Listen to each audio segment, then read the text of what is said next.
back to my channel Tutors Magic. I am शाल्वी Rastogi. आज का हमारा टॉपिक क्या है? आज का हमारा टॉपिक है क्लास 9 की एक छोटा सा चैप्टर जिसका नाम है matters inner surrounding. Now what is matter? ये पूरा चैप्टर एक ही टर्म पे डिपेंडेंट है, that is matter. But what is matter? Matter क्या है? मतलब अगर हम अपनी सराउंडिंग में कोई चीज़ देखते हैं, कोई भी चीज़ अगर रैंडमली भी हम देखते हैं तो वो एक मैटर कंसीडर करी जाती है. साइंटिस्ट ने इस मैटर को कैसे एक्सप्लेन किया है? उन्होंने बताया है कि कोई भी चीज़ अगर किसी मटेरियल से बनी होती है या किसी पार्टिकल से मिलके बनी होती है तो उसे वो मैटर कंसीडर करते हैं.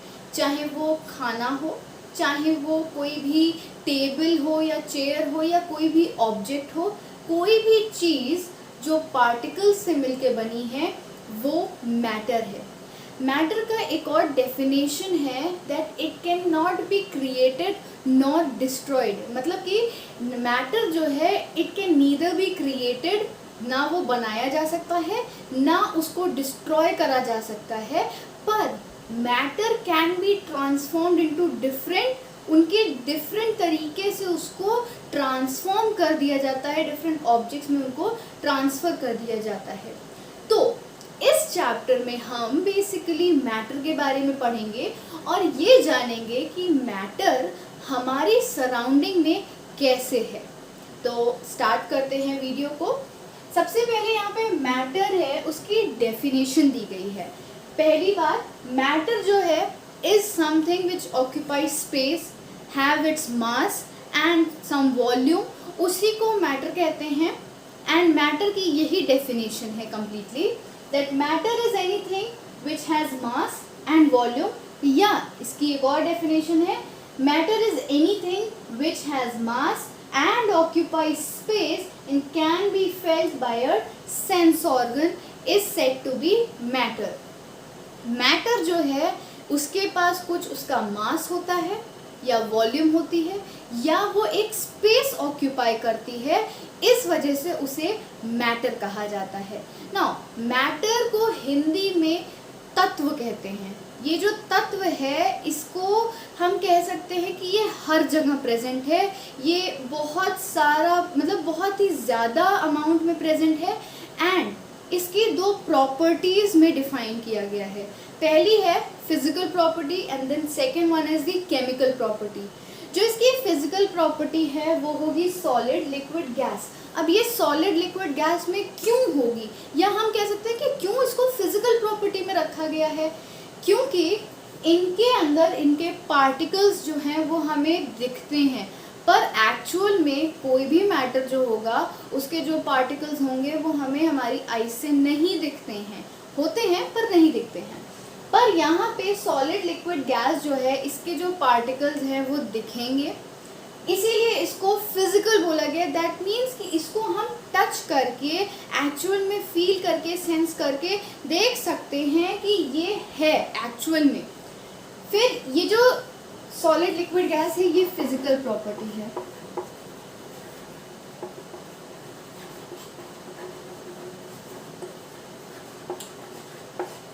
देन इसकी केमिकल प्रॉपर्टी क्या है?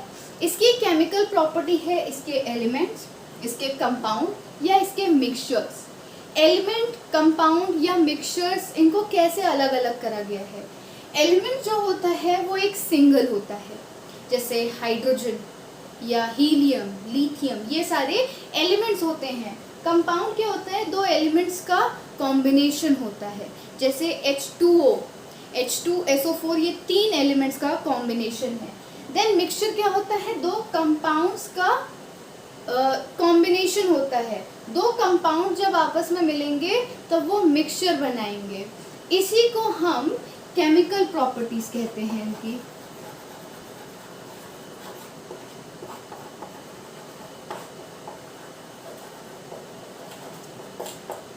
ये इनकी केमिकल प्रॉपर्टीज हो जाती हैं जिसमें elements, compound and mixture include किया जाता है. सो इंट्रोडक्शन के बाद अब हमें क्या पढ़ना है? इंट्रोडक्शन में हम लोगों ने जैसे पढ़ा कि इनकी फिजिकल प्रॉपर्टीज़ होती हैं एंड केमिकल प्रॉपर्टीज़ होती हैं। तो सबसे पहले हम जान लेते हैं कि इनकी फिजिकल प्रॉपर्टीज़ में क्या आता है। सबसे पहले अगर हम फिजिकल प्रॉपर्टी की बात करें तो देयर आर 2 फिजिकल प्रॉपर्टीज़ जो कि बहुत इम्पॉर्टेंट है। सबसे पहली ये है कि ये जो मैटर है एक ऐसा मटेरियल है, या कह सकते हैं एक ऐसा टाइनी पार्टिकल है मैटर, जिसकी वजह से वो कोई भी शेप, कोई भी साइज, कोई भी कह सकते हैं नेचर को अपने ऊपर ट्रांसफॉर्म कर सकता है। सबसे पहला जो इसका एक फिजिकल अपीयरेंस कह सकते हैं, या शेप उसका, या साइज, या उसका नेचर, ये इसकी पहली फिजिकल प्रॉपर्टी है। देन इसकी सेकेंड फिजिकल प्रॉपर्टी क्या है? इसकी सेकेंड फिजिकल प्रॉपर्टी है कि ये इतना ज़्यादा स्मॉल होता है या इतना टाइनी होता है कि हम उसे अपनी नेकेड आई से, या हम अपनी आई से डायरेक्टली उसे नहीं देख सकते। हमें उसको देखने के लिए एक कंपाउंड या इलेक्ट्रॉन माइक्रोस्कोप की ज़रूरत होती है।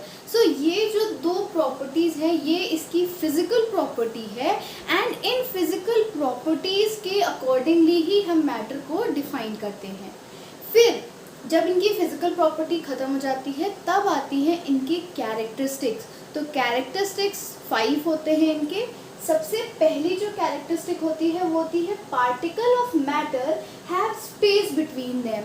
दैट मीन्स कि जो 2 पार्टिकल्स होते हैं उनके बीच में स्पेस होती है।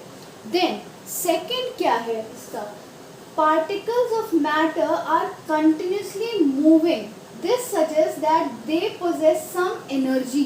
अब जब भी एक पार्टिकल को या एक मैटर को कोई भी आउटसाइड से एनर्जी प्रोवाइड करी जाती है तो उसमें मूवमेंट्स शो होती हैं, और वो मूवमेंट्स किसी एनर्जी से रिलेटेड होती हैं।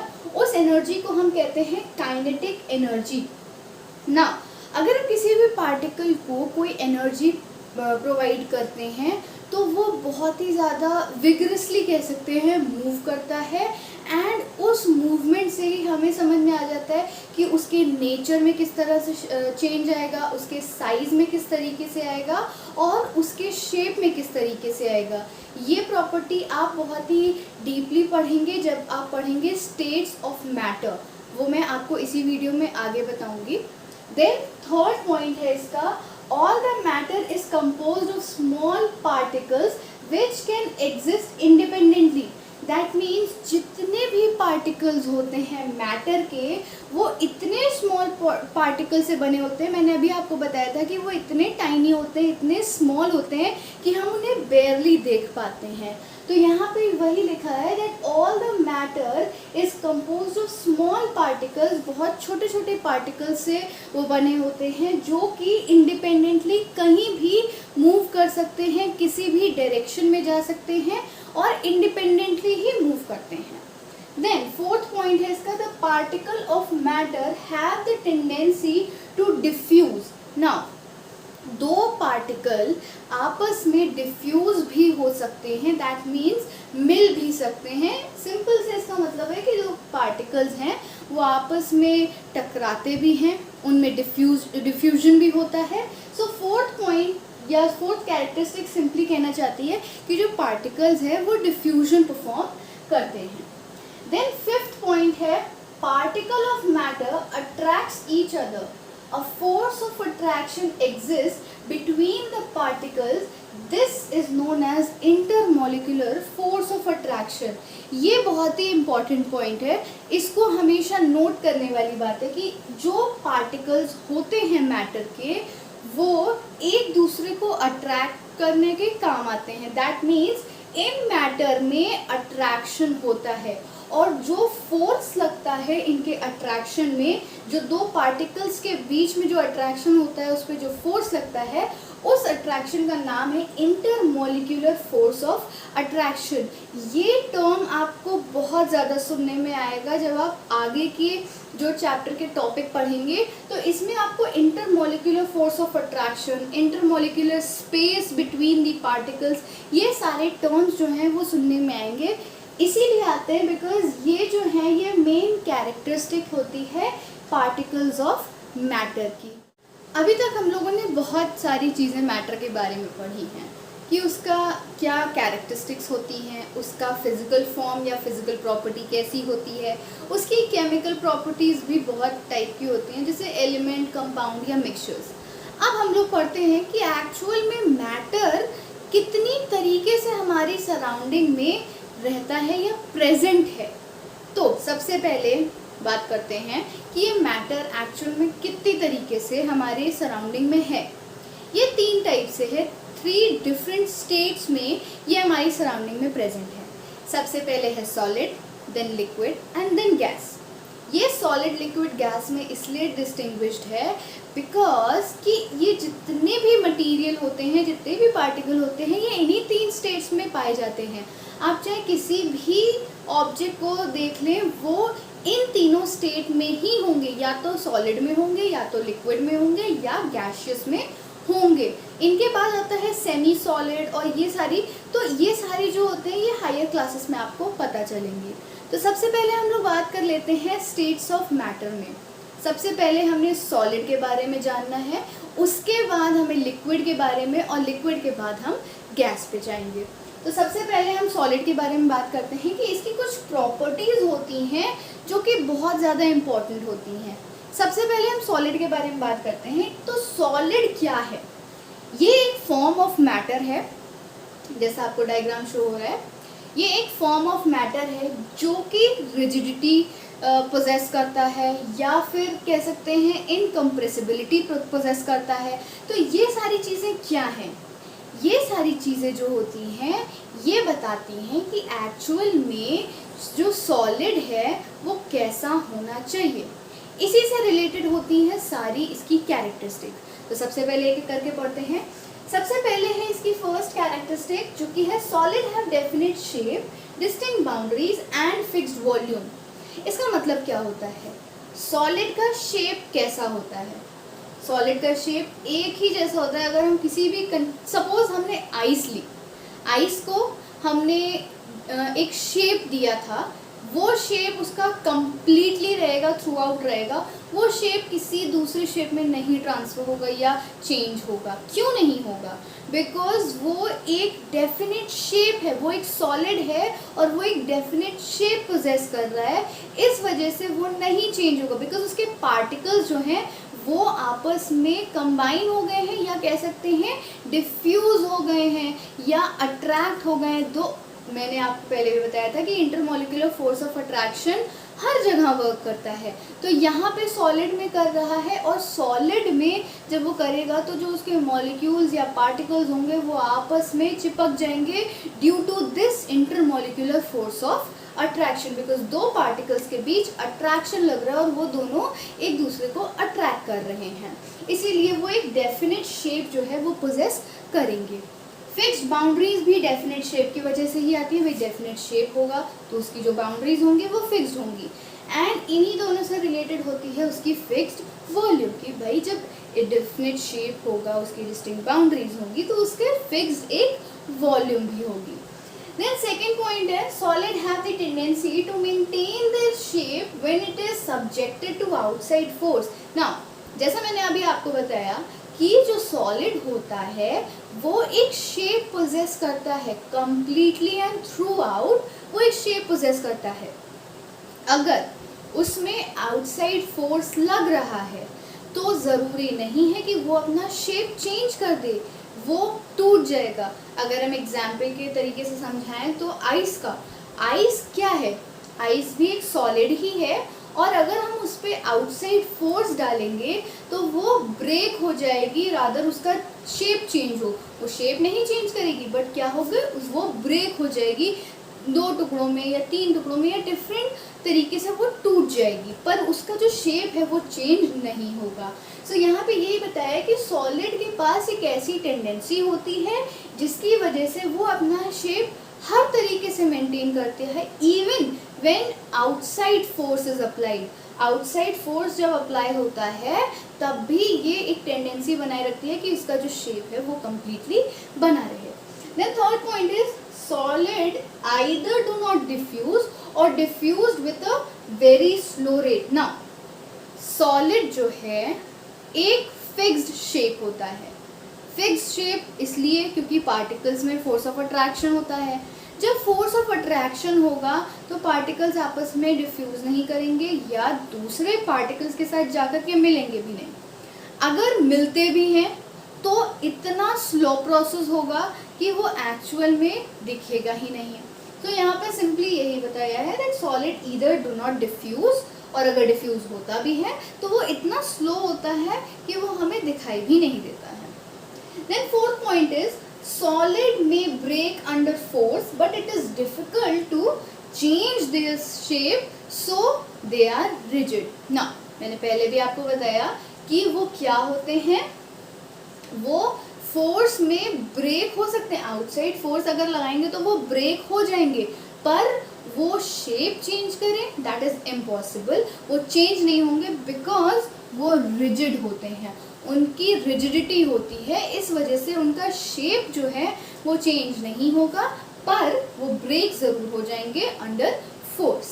देन फिफ्थ पॉइंट है they are having the higher density compare to other like liquid and gaseous form. ना जैसा कि आपको पता ही है कि अभी तक मैंने बताया कि जो सॉलिड होता है वो अपना शेप फिक्स रखता है. उसके पास टेंडेंसी होती है कि अगर आउटसाइड से फोर्स आ रहा है स्टिल वो अपना शेप नहीं चेंज करता है, रादर वो ब्रेक हो जाता है. इसी से हमारा एक और कंक्लूजन निकलता है that it has a higher density, और ये डेंसिटी लिक्विड और गैसियस फॉर्म से भी ज़्यादा होती है. ना सॉलिड की डेंसिटी कैसे देखेंगे? डेंसिटी का फॉर्मूला होता है mass upon volume. That means density is equal to m by v. m है मास और v है वॉल्यूम. ये डेंसिटी का फॉर्मूला होता है और इससे हम सॉलिड की डेंसिटी निकाल सकते हैं. देन इसके कुछ एग्जाम्पल हैं जैसे like sugar, rock, metals. Metals में बहुत सारे मेटल्स आ सकते हैं लाइक आयरन है, कॉपर है. So there are different kinds of metal जो सॉलिड में इंक्लूड होते हैं. ये था पहला state of matter solid. Solid की जैसे ही लिक्विड स्टेट की भी कुछ कैरेक्टरिस्टिक्स होती हैं, तो हम सबसे पहले उसको पढ़ते हैं. सबसे पहली कैरेक्टरिस्टिक इसकी ये है that liquids do not have a fixed shape, that is they take up the shape of the container in which they are kept in.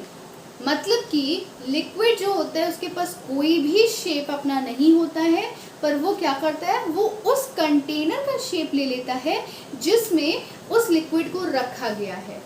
That means ये जो है लिक्विड के पास अपना कोई भी शेप नहीं होता. जैसे मैंने सॉलिड में आपको बताया था कि सॉलिड के पास एक डेफिनेट शेप होता है, एक फिक्स्ड बाउंड्री होती है, फिक्स्ड वॉल्यूम होती है, पर लिक्विड के पास ऐसा कुछ भी नहीं होता है. Then second point is they flow and change shape, so they are not rigid, rather fluid. That means कि ये जो है ये फ्लो कर सकते हैं लिक्विड, ये अपना शेप चेंज कर सकते हैं, क्योंकि एक कंटेनर से अगर हम दूसरे कंटेनर में इसको रखेंगे तो ये अपना शेप चेंज कर लेंगे. तो ये फ्लो भी कर सकते हैं और अपना शेप को चेंज भी कर सकते हैं. इस वजह से ये रिजिड नहीं है, ये फ्लूइड है. हमने सॉलिड में देखा था कि सॉलिड अपना शेप किसी भी कीमत पे चेंज नहीं करता है. दैट मीन्स वो एक रिजिड फॉर्म है. Then third point is solid, liquid and gas can diffuse and it can turn into liquid. अब ये कैसे हो सकता है? सॉलिड, लिक्विड एंड गैस ये तीनों डिफ्यूज हो सकते हैं and it can form liquid. कैसे? वो ये डायग्राम, इस डायग्राम में आपको दिख रहा है कि सॉलिड लिक्विड में चेंज हो रहा है एंड लिक्विड जो है वो गैसियस फॉर्म में चेंज हो रही है. कैसे? जब सॉलिड को हम, जैसे सॉलिड है आइस को हम जब हीट करेंगे तो वो लिक्विड या वाटर में चेंज हो जाएगी, और जैसे ही हम वाटर को उसके बॉइलिंग पॉइंट तक पहुंचाएंगे तो वो क्या हो जाएगी, वो गैसियस फॉर्म में चेंज होने लग जाएगी. दैट मीन्स एक चेंज से दूसरे चेंज में ये मैटर जो है वो ट्रांसफॉर्म होने लग गए, या पार्टिकल्स जो हैं वो ट्रांसफॉर्म होने लग गए.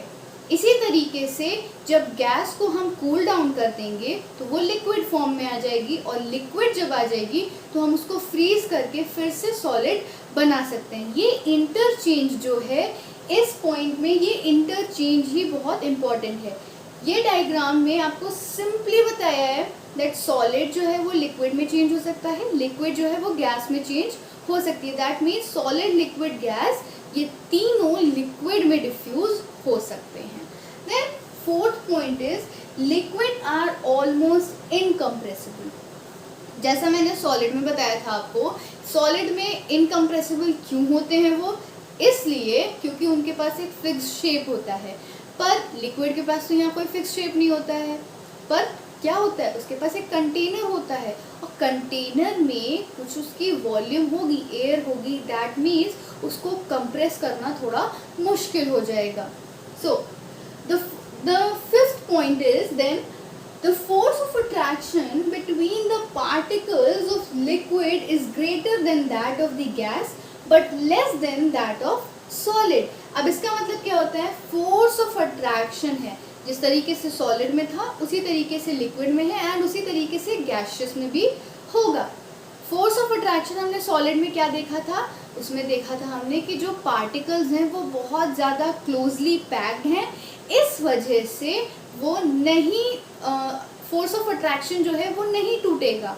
पर यहाँ पे जो फोर्स ऑफ अट्रैक्शन है एज कम्पेयर टू सॉलिड बहुत कम है, और as compare to gaseous form ये बहुत ज़्यादा है। ऐसा क्यों होता है? ऐसा इसलिए होता है बिकॉज ये जो पार्टिकल्स होते हैं लिक्विड के, ये थोड़े से दूर हो जाते हैं जब हम लिक्विड की बात करते हैं। सॉलिड में ये बहुत पास होते हैं, एकदम क्लोजली टाइटली पैक्ड होते हैं, पर लिक्विड में क्योंकि हम सॉलिड से लिक्विड में ट्रांसफ़र करने के लिए हीट प्रोवाइड करते हैं, तो जब हीट प्रोवाइड करेंगे तो काइनेटिक एनर्जी लगेगी, एंड काइनेटिक एनर्जी की वजह से ये जो पार्टिकल्स हैं ये वाइब्रेट करते हैं और अपनी जगह से मूव करते हैं। इस वजह से ये सॉलिड फॉर्म में, लिक्विड फॉर्म में आ जाएंगे सॉलिड से, एंड देन सॉलिड से जब लिक्विड में आ गए तो लिक्विड से हमको गैसियस में करने के लिए सिंपली उसको बॉईल करना पड़ेगा।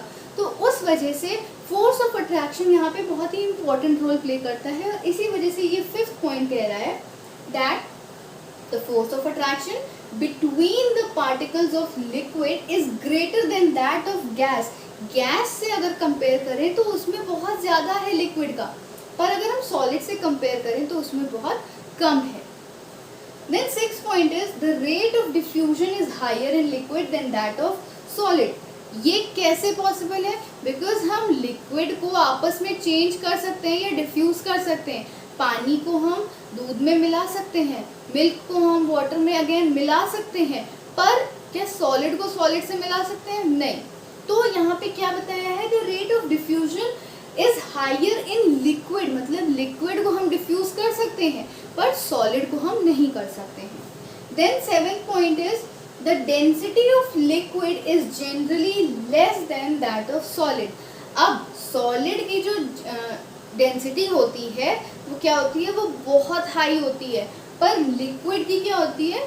ऑब्वियसली सॉलिड से कम होती है। इसीलिए ये सेवेंथ पॉइंट है, the density of liquid is generally less than that of solid. इसके कुछ एग्जाम्पल्स भी हैं। इसके एग्जाम्पल है जैसे मिल्क, वाटर एंड जूस। ये सारे जो हैं वो लिक्विड फॉर्म में आ जाते हैं, इस वजह से इसको इसमें रखा गया है। So the next topic is gaseous state. इसकी भी कुछ कैरेक्टरिस्टिक्स होती हैं, तो हम सबसे पहले वो पढ़ते हैं। Gas also have a tendency to flow as liquids do, they are also considered as fluid. जैसे कि लिक्विड जो होते हैं वो फ्लो कर सकते हैं, किसी भी कंटेनर पर रखो तो वो शेप ले लेते हैं, पर इसमें क्या है? इसमें ये जो है ये फ्लो कर सकते हैं, they can have the tendency और they can attain the fluidity.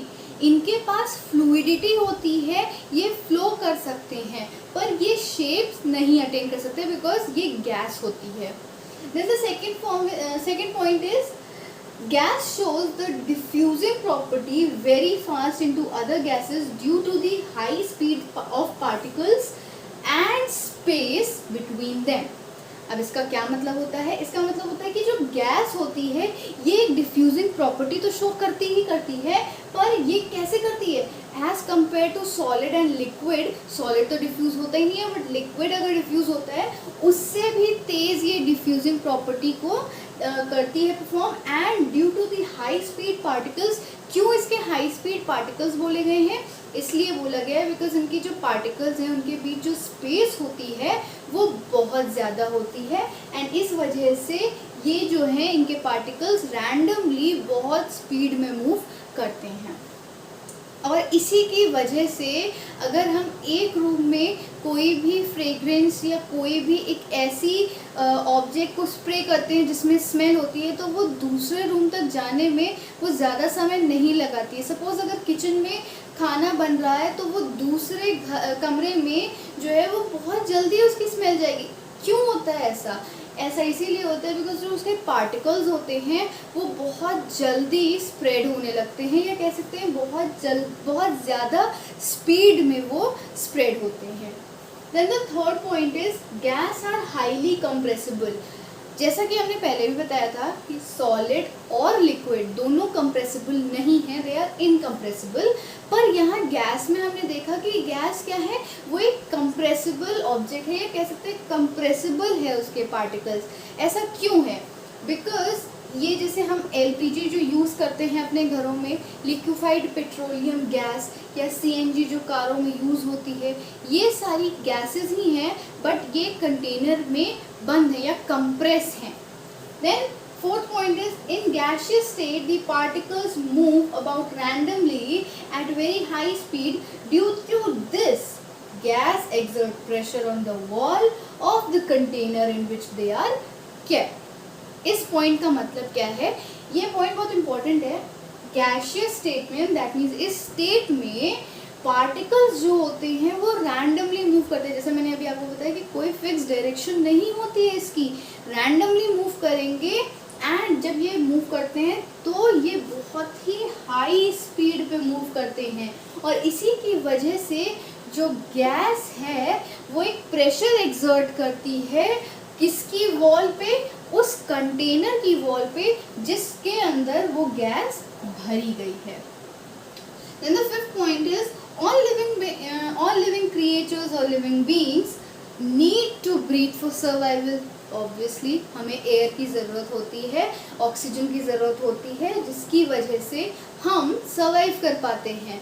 पर यहाँ पे फिर से वही पॉइंट रिपीट हुआ है जो लिक्विड में था। So solid, liquid and gas can diffuse into liquid. That means solid, liquid, gas, ये तीनों लिक्विड में डिफ्यूज हो सकते हैं। Then the last point is the density of gas is minimum. A gas is much lighter than that of same volume of solid or liquid.